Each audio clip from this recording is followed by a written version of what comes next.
ಆ ಮಗುವೆ ಹರಿಹರರಿಂದ ಜನಿಸಿದ ಅಯ್ಯಪ್ಪ.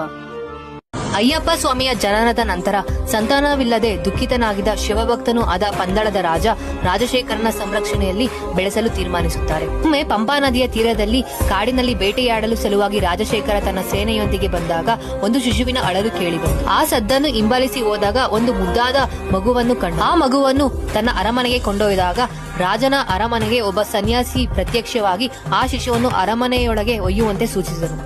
ಆ ಮಗುವಿನ ಸಾನ್ನಿಧ್ಯದಿಂದ ರಾಜವಂಶದ ಮೇಲಿರುವ ಕರಿನೆರಳು ದೂರವಾಗುತ್ತೆಂದು ಮತ್ತು ತನ್ನ 12 ವರ್ಷದ ಪ್ರಾಯ ಪೂರ್ತಿಯಾಗುವಾಗ ಮಗುವಿನ ದಿವ್ಯತ್ವ ಪ್ರಕಟವಾಗುವುದೆಂದು ಹೇಳಿ ಸನ್ಯಾಸಿ ರಾಜನನ್ನು ಎಚ್ಚರಿಸಿದನು.